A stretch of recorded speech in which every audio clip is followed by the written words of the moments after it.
So if you've seen my promo videos, possibly on my Instagram or on my website, promoting a product, you've probably seen this effect done there. It's just a different way of showing, very specific portions of a screen to a customer, client, whatever it may be.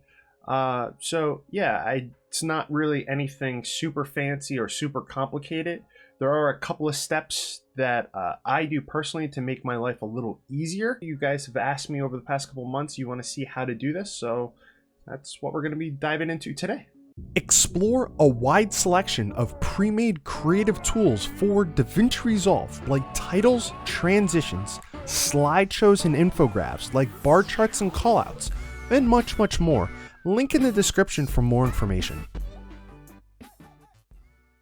So the first thing you're going to want to do is screen cap whatever it is that you want to show off. I did that here. There are a couple of pointers I guess I could give to you.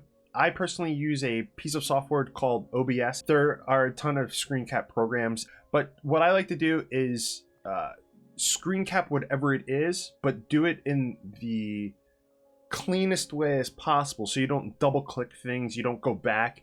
Your mouse cursor is doing something very specific. It's going to this point, it's then going to here, it's then going to there. So I kind of plan out what I'm going to be clicking on and the different places that I'm going to be stopping my mouse at to kind of show off those different things.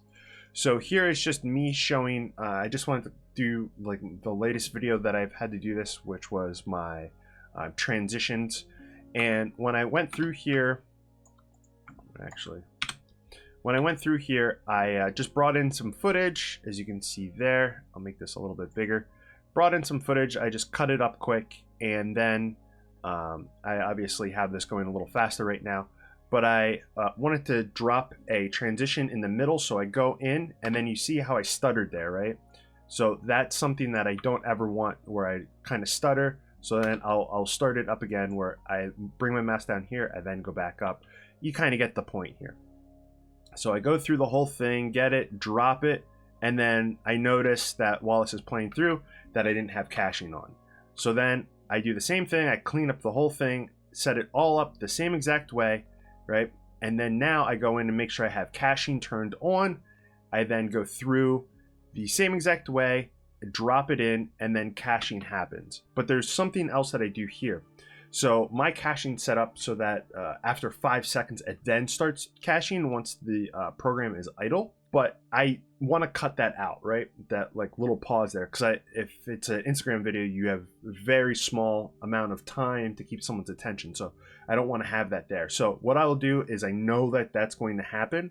I just let my mouse go so that my mouse cursor doesn't move, so that when I make a jump cut, it's not noticeable and it's not like, whoa, what happened there? So just kind of movie magic sort of thing I do.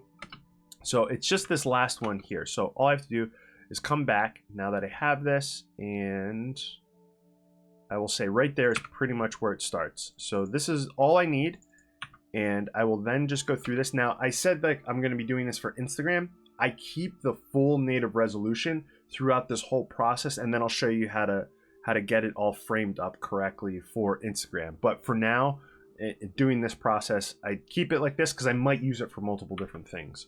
So now I'm going to go through and pick my transition, drop it on there, and then boom, my mouse stops. I know my mouse stops, so I'm just going to, whoops, wrong cut. So I'm going to cut it there, and then I'm going to play through, and then once I start to see this, it starts to cache. So it was like a couple frames here. So like right here, it starts to cache, right? So what I'm going to do is I'm just going to cut out that portion, and then it caches. And then for some reason I stop for a little bit, and then I move my mouse, right? So come back right there. So I'm going to cut that little portion out. Let's go full. And then it comes down, caches, boom, boom, boom.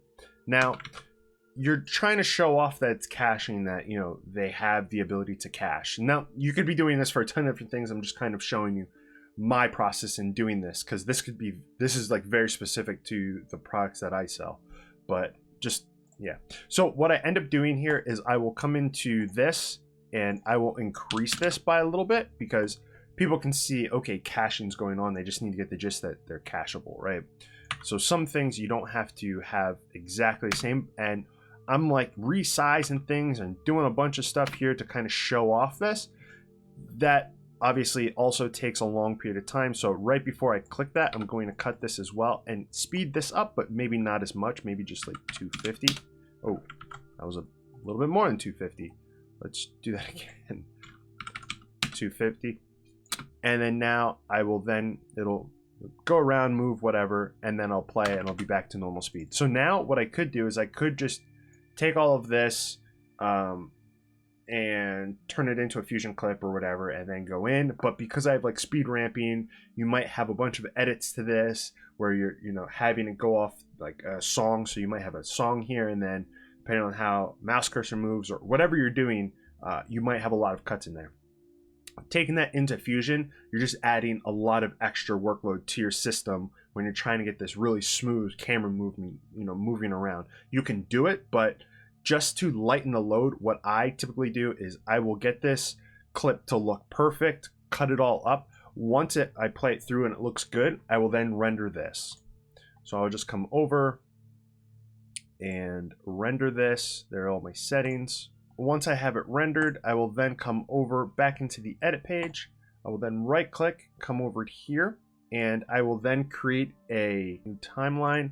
And I will come in, because I'm going to be doing this as a Instagram video, I'm going to change my resolution here. Create that, and now I need to go pull that video in. Now I pulled this video in, and I'm going to drop it onto this new timeline. Now, you could say, okay, there's black spot space up and down. You could go into here and go into image scaling and change that here with image scaling, but I don't want to do that. And this is one thing that I feel like I get a lot of emails about this, and people really don't understand how compound clips, fusion clips, or just working on a video clip itself in Fusion, how they all are a little bit different. So if I was to turn this into a Fusion clip, it's going to take whatever I see on my timeline, and it's going to take all of this, how this sees this, and pass that into Fusion. Now I want the full resolution of this, so I'm not going to do that. What I'm going to do is I'm going to add a Fusion comp on this video clip itself and not turn this into a Fusion clip. So by doing that, so right now my resolution is 1080 by 1080. If I now go into Fusion, I'm just going to pull straight from the source. So I'm going to pull straight from the video file instead of pulling from a Fusion clip. So now that I do that, now I can see I have 1920, 1080. So all I have to do is just make sure that going out of here, I then have it sized to fit on the other thing. So all I would do here is just, I believe it's going to be crop. And I'm going to just connect this up. And then here in crop, I'm just going to change this to 1080. And then boom, now I have my square, my 1080, 1080 square. So now I can work in front of all of this, just move this way over here, and I can start to add in all my stuff here for this video clip. So the first thing I'm going to do is for the media in, I'm just going to click this button here. What that's going to do is it's going to make a, it's going to take a 3D mesh, and it's going to put the video on that. So that's what I have here. So now I'm in 3D space, and I'm just going to grab a camera, right? And I'm going to connect my camera to the out of the image plane, which will make a merge. And then I'm also going to grab a 3D renderer, connect that over, and then connect this into our crop. Obviously right now we don't see anything, and because if we come into this 3D merge and I look at it here and I go to the side, so I'm just holding Alt and middle mouse wheel to move around, we can see that our camera sensor is actually through the image. So if I just pull my camera back, now I can see it over here. So all I would have to do at this point now is take my camera, and if we come over into the positional stuff, all I really have to do now is just follow around my mouse cursor. So we have it there, and then we would, you know, keyframe it and just move with this up and around and so on, right? The other thing that you can do is we can click this little button here, and then we can rotate my camera so that we have like some type of perspective shift, right? So now we can back this up and we can see like it's a little bit of a perspective shift. Geez, mouthful. So that's kind of cool because that's a little unique, right? So now you can chase your camera or chase your mouse cursor around or whatever you're showing off. I'm just kind of showing you the way in which I do this for my products, but that's kind of what you would be doing. So maybe you're making a video for a company that makes websites and they want to show off the website. So you could show off the different layers of a website. I've seen plenty of videos like that, or different apps. If you get a customer that's trying to promote an app, you could do something like this as well by getting their 2D app and then kind of flying around and making it look cool by just changing the perspective of what you're displaying there. So you get all these like cool angles and stuff. And then on top of that, you can also add in there depth of field. And if you take a look at this video, this was for my last thing. I did almost like a rack focus, which was kind of cool. So, you know, it's in focus and then I just move the point of focus out and then back in. So you have that like almost like an autofocus. So all you're really going to do is move around. Now there's a couple of different things that I can say to do in here as well. Is if you start to move this around and it gets kind of finicky and stuff, one cool thing you can also do is you can use target. So target, you won't have to use rotation as much anymore. So we can just get rid of rotation and let's just reset this all together, right? And we'll back this up.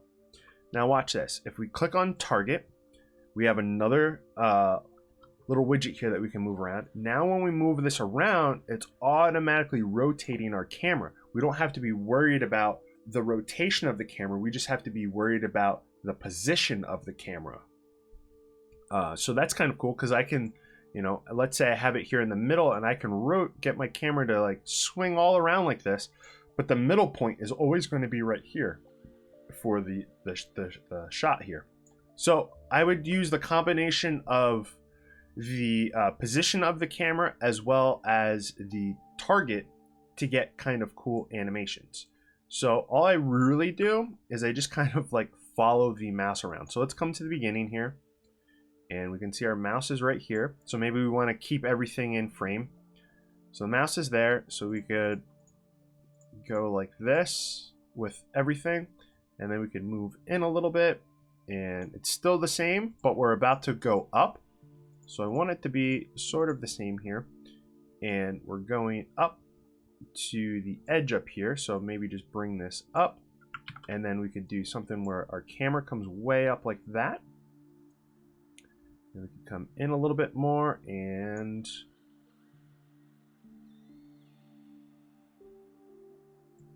okay, so now we kind of are starting to sort of get somewhere where we have everything on screen, but everything is like kind of robotic. It's like so now we have to add in some easing, but in 3D you can also add in smoothing, which is almost kind of like velocity, where if you're moving a short distance very fast over a very short amount of time, it'll like overshoot a little bit or it'll go outside a little bit. So I'm just going to do that quick. So let's just turn off these three. So I just have my offset, which is the camera moving. Highlight all of them, right click here, and then come into smooth. So that will smooth this out. So now if I look at this, actually, let's go back. So this is what it looks like. This green one is the path, right? So then if I highlight all of these, I will then come into smooth. Now we can see how, like right here, we're doing some like, I don't know, some like weird stuff, right? Because we're like overshooting it because of like momentum, sort of, right? So it ends up having good results, but it can be a little much. So you might have to come in and play with the handles until you get something that looks a little bit better. But now you can see like, okay, stuff's still going off screen, but the camera might be moving around real nice and smooth, but where it's looking at is very like this, right? So you can do the same thing over here, but what I'm actually going to do is instead of that, I'm going to just take all of these and hit F. That's for flatten. and that will just like kind of like smooth them out a little bit and add easing on them, and not so much like, it's a little bit different. So now if we take a look at this, just keep in the back of your head that this is going to take a little bit of time to get desirable results, especially if you're just starting out working in the 3D environment. Just getting that camera positioned and getting everything smooth, making sure that the things that you want to show off are in frame. All of this comes with time, but the first couple times doing this, it is going to be a little bit frustrating, but you take some time, learn it, and you'll end up getting very desirable results that'll be definitely unique than just having a flat screen cap. But then if I want to add in, let's say, depth of field, I just come into the renderer, and we'll change this from software renderer to the actual GPU, which is OpenGL. And then we get the effects tab here, which we can turn on. And then if we look here, now it's looking all kind of crazy. But let's look over here first and come back into my camera. I'm going to just drop this down. Let's close spline because we don't need that right now. Come back over to my camera controls, and we're just going to make the view for the focal plane, which is the focus. And we can see the little square here. So that's where the focus is, right? So all we have to do is just bring this focus back until we're actually on the screen. And depending on what you have for like GPU would depend on how this looks. A couple other things I just thought about. Come back into your renderer, come into anti-aliasing, and turn these both off. So now we can see, like, okay, our focus plane is very tiny. So we need to change that a little bit. So let's come back into our renderer, and we're going to the amount of depth of field blur. We can turn this down. Let's put a 0 in there. So we're still getting blur out here, right? But we have more in focus. It's almost like we're opening up the iris, or closing down the iris, making it smaller so that we have more in focus, right? So you can play around with that, and then you can also play around the quality of the blur. So if we were to take a look at how that was, we can see like this blur is very rough, right? But if we would take this and let's add a 0 on here, blur's getting a bit better, right? And if we bring this up, we can start to get like really smooth. I typically only go up to 400 really, but we're going to drop this down and maybe make this a little bit more so we can actually see that, maybe like 4. So we can see what we're looking at here. That actually might be a little too much.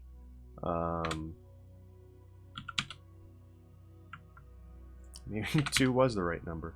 But we can at least see the majority of this, but we still have a little bit of a blur left and right. And this number is going to be different depending on like how close your camera is, how far away the point of focus is compared to way out here. And this is different than the target. This isn't the same focus thing, but yeah.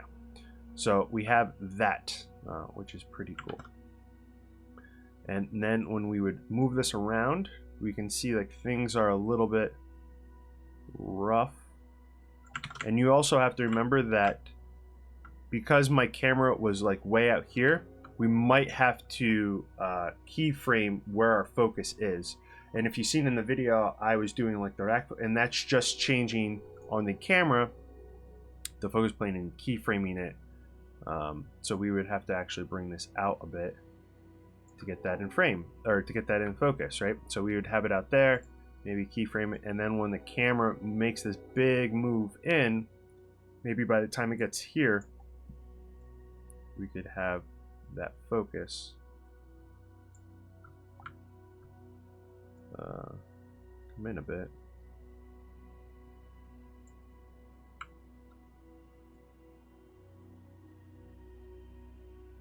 There we go. Now we have that in focus, and like with everything, you can always come into here, turn those off, and we could add some easing in here. But yeah. So that's kind of how I did it. And then because we are outputting this back as 1080, we can then come over onto the edit page. We have everything going to the media out, and it's the same frame here. So that's how we would do that. Remember, we didn't make this into a Fusion clip because we wanted to keep the resolution in Fusion, and then we'll spit out a 1080 clip. And that is just really for if we're doing Instagram. But if you're doing like anything else, you could just leave it at its native resolution. But yeah, that's kind of how I do it. It's not that complex. It's just kind of taking the time and getting those keyframes set up so that you have a good transition between different things you're trying to highlight in the screen cap of whatever it is that you're trying to show off. And it doesn't have to be a video screen cap. You could do this with an image if you're trying to show off different aspects of like a drawing or something. If you need help with DaVinci Resolve, if you have DaVinci Resolve-ish questions, I have a Facebook group. The link is in the description for that. You could go over there, ask your questions. Someone in the community should be able to help you out. And yeah, stay safe, guys. With that being said, my name's JR, and thanks for watching.